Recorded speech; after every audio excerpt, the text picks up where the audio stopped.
This is module number 6. Okay, so this is in continuation of the previous module itself. Okay, so here we have implemented a build pipeline.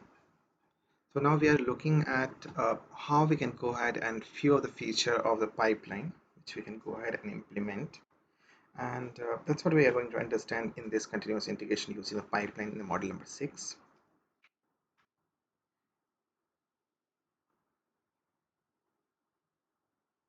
So in this we are going to understand about the continuous integration.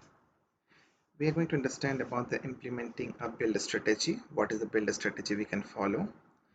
We are going to understand about the integration with the Azure pipeline. We'll be looking at the external controls and the Azure pipeline, and the how to use a self-hosted agent, which already we have did in the previous section as well, or previous lab. So in the continuous integration overview, so continuous integration is a process which will be basically we are going to automate the build and testing process.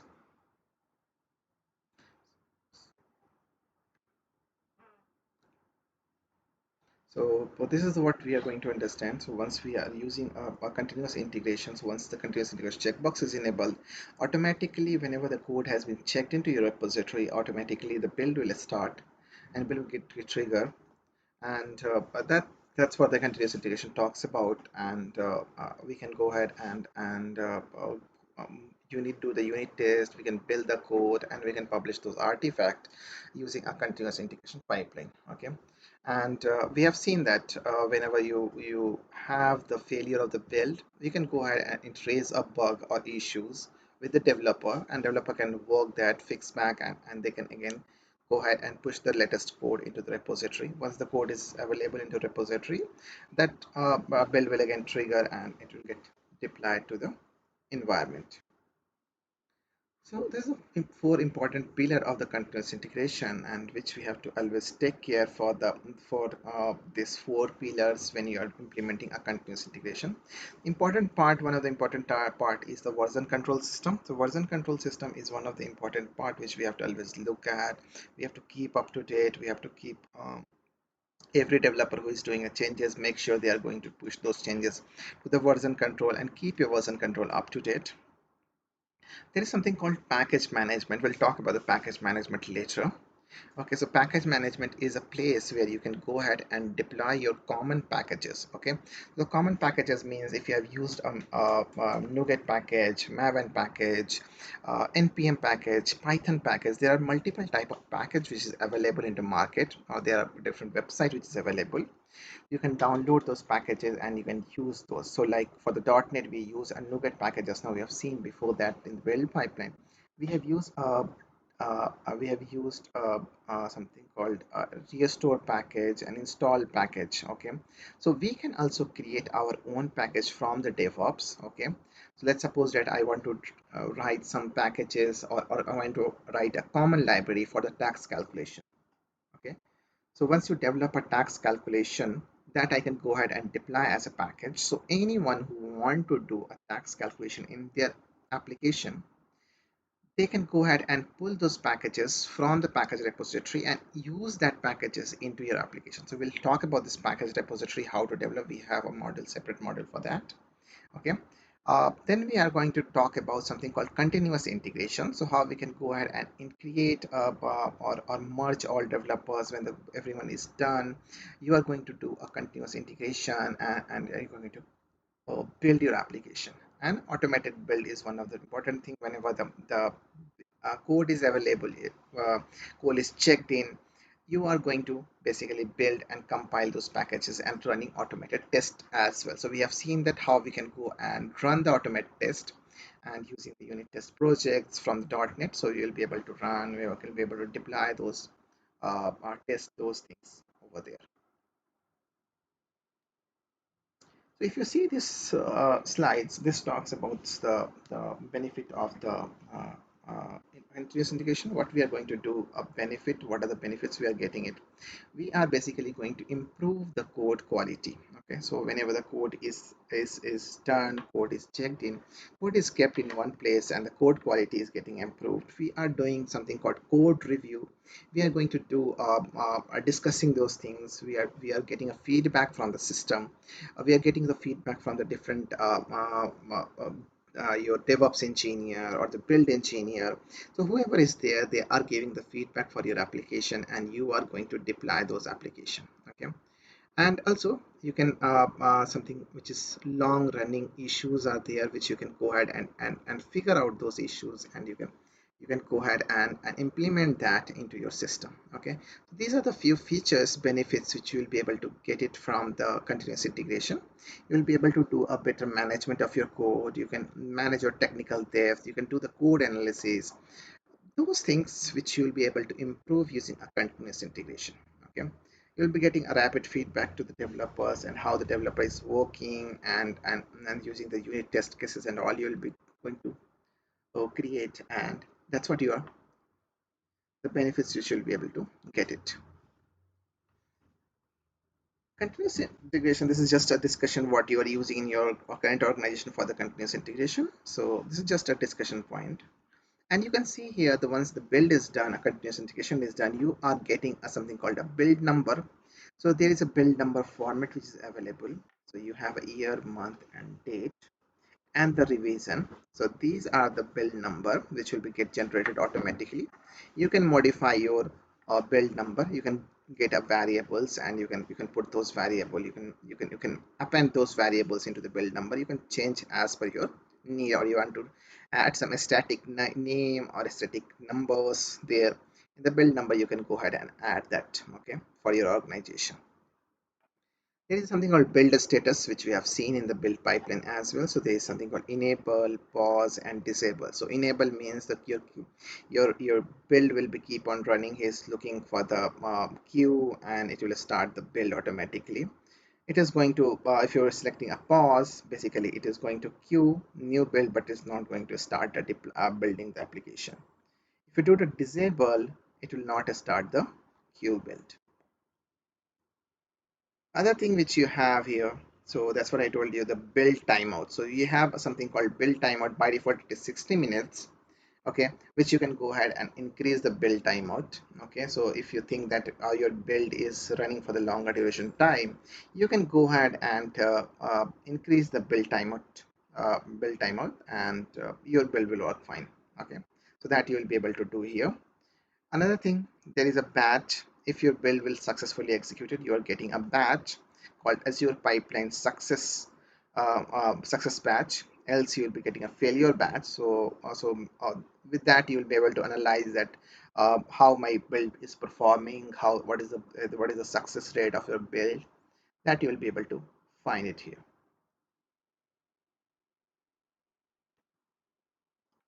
Okay. So if you're looking at the build strategy, what are the strategy which we have to follow in terms of a build? Okay, so we can go ahead and configure an agent. Okay, so this is the agent capabilities and the user capability. There is something called user capabilities. You can go ahead and add. There's something called system capabilities. Okay, so agent can and have a different authentication, authorization, and timeout setting. So you can those things which you can go ahead and configure on the level of agent. So that we can go ahead and configure on the agent level. So this is the agent configuration which you can go ahead and do. Okay, this is just the agent configuration and the capabilities of the agents. Also, we have seen that we can go ahead and add a multi-agent build. So we can go and add multiple agents. So what you can do, you can break your work into the multiple agents. Okay, so what you can do, that you can have your agents, like one agent is doing a build of your .NET application, another agent is doing a build for your mobile application, and the different agents you can have it. So you can have a multiple agents available here. Okay, and then you can have once those build is done, you can go ahead and publish those artifact together. Okay, so once you can go ahead and once the build is done by the multi-agent, You can combine all those build and you can push to the subsequent agents or subsequent process. Okay. uh, being why we have to use a multi agents builds, it's basically going to build faster. It is going to take a same time. You can have it in the parallelly. You can go ahead and have the multiple agents in the same stage. You will be able to execute into the same pipeline. Okay. Also, we have seen there is something called agentless job, which we can go ahead and enable into the pipeline. Okay. So those things we can go ahead and add, and that's a feature which we get from the multi-agent build. Okay. That you'll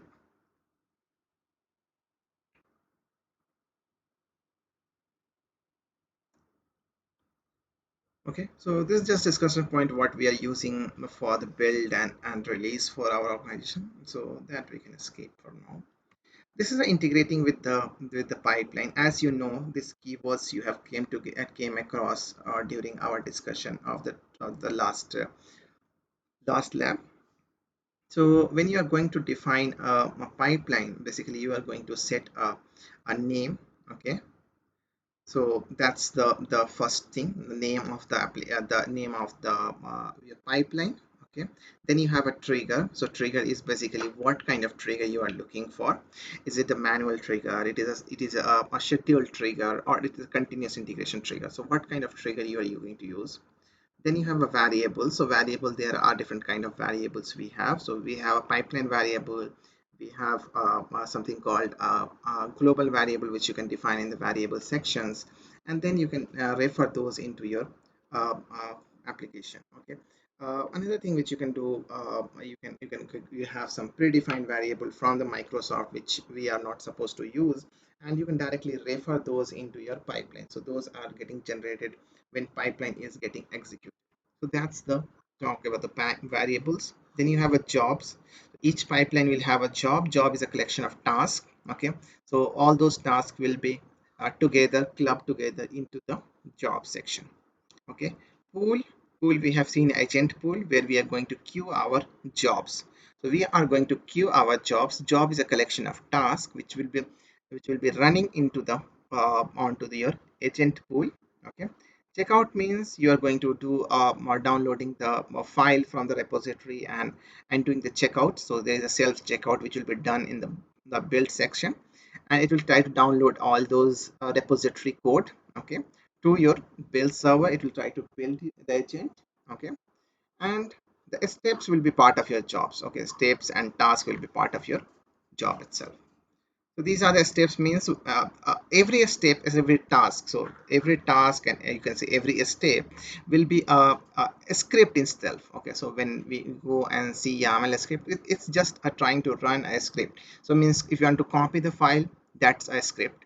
If you want to if you want to raise a bug, okay, creating a work item, that's again a script. So all those tasks are behind the scene. It's a script which will be running into the your agent.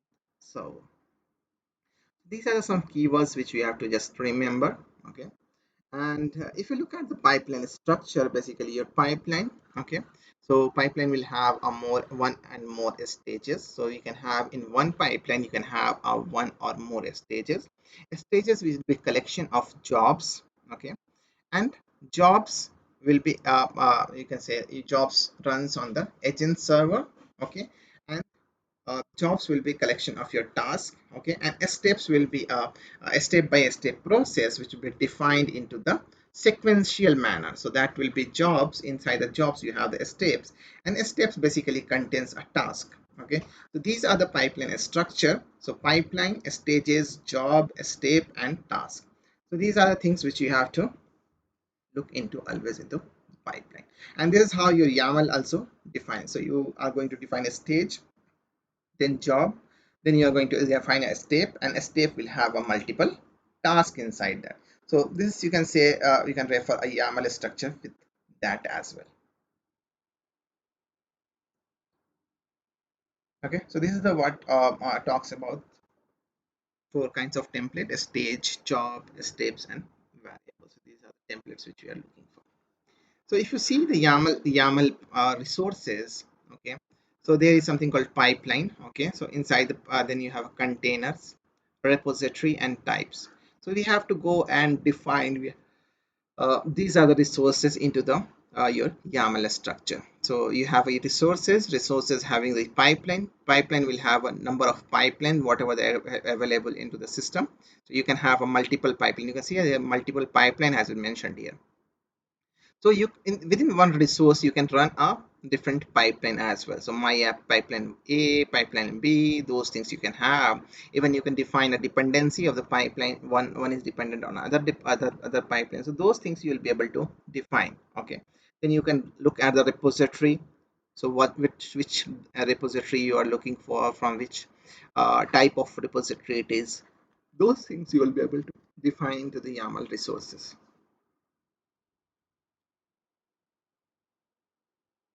Okay.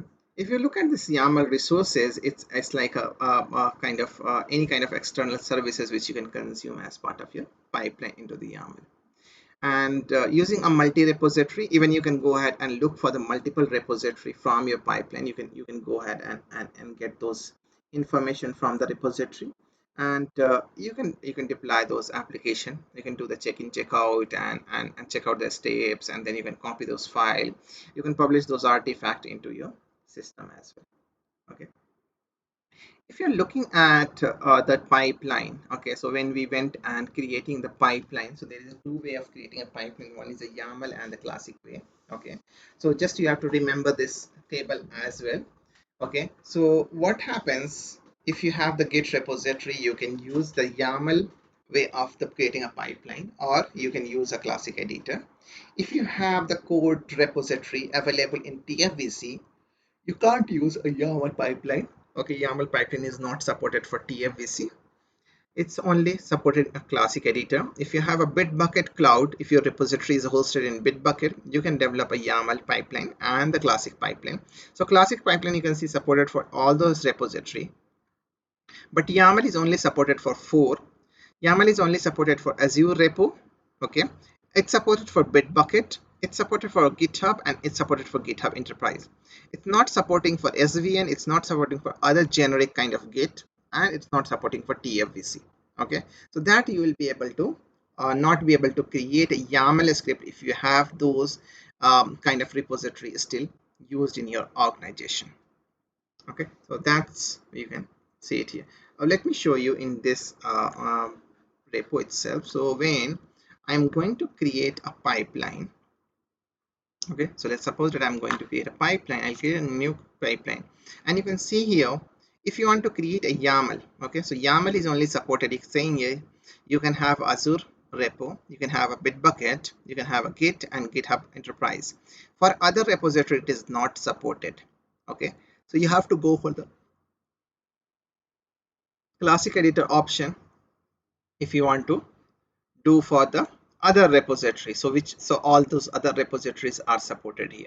Okay, but if you want to develop a YAML, then only 4 repositories are supported into the YAML pipeline, which is Azure repos, Bitbucket, GitHub, and GitHub Enterprise. Okay, so that's what it wanted. It's mentioned here in this table. Now we have seen the self-hosted agent, how we can configure the self-hosted agent, but there is some limitation of the self-hosted agent, or there is something called communication unit established between the self-hosted agent. Okay. Now, if you see this diagram talks about how your Azure pipeline communicate with your self-hosted agent. Okay, so you have Azure portal, okay, and you have a self-hosted agent which is running on maybe onto your on-premises network. Okay, so you have to allow, okay, so when we are going to establish a connectivity, when we have entered a PAT, personal access token, and the URL of Azure, we are actually going to establish your connectivity from our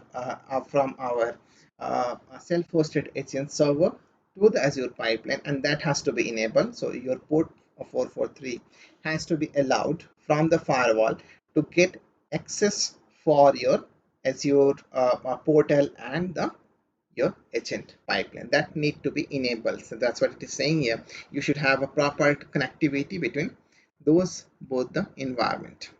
And if you look at this diagram, this is also talking about the same thing. Let's suppose that you have a self-hosted agent. So you have on-premises server, and on the 4 server you have 4 agents are running. Okay, from the 4 agents you can deploy your application. Okay, you can deploy your application to the any of the Azure services. Like you can deploy from the self-hosted agents, you can go ahead and deploy a web app, you can deploy your Kubernetes services, or you can deploy your database from the using a self-hosted agent.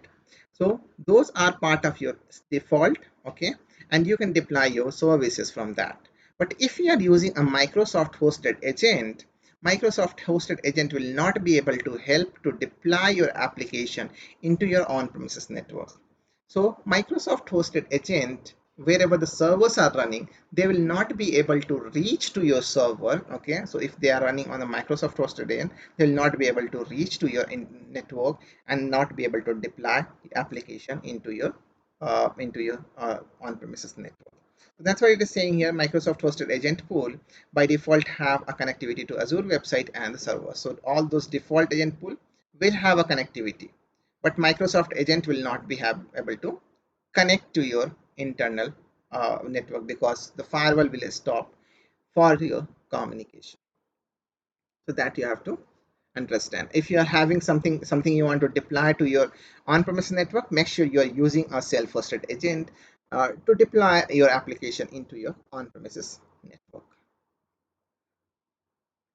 So other consideration when you are going to do, okay, for the self-hosted agent, you have to look at the what are the kind of authentication you are giving. If you are giving a personal access token, what level of access you are giving in the personal access token. Okay, you have to look at the interactive versus a service process, how you can go ahead and make an interactive application here. Okay, you always look for the agent updates, okay, and the upgrade on the regular basis, so that you are always looking for whenever you are going to create your agent. So you are going to completely manage your agent by your own level. Okay, so these things you have to take in the consideration when you are going to deploy your application. Okay, so this is what in this lab, in this module actually we have 2 labs. Okay, so this is the lab which is there. First lab, it talks about how we can enable CI/CD, continuous integration, continuous deployment. Okay, and the next lab is going to talk about how we can go ahead and use a code which is available in the GitHub, and you can build those code into the Azure DevOps using a pipeline. So this is the 2 lab. And if you go into this lab, so there is a module number 6, we have a 2 lab available here. Okay, first lab, I'm going to leave this lab, both the labs for you guys to try it out. Okay, and if you see the first option, this is also using a paths unlimited. Then you have Azure DevOps build. Okay, so here we are going to enable something called continuous integration. We are going to enable, so enable continuous integration.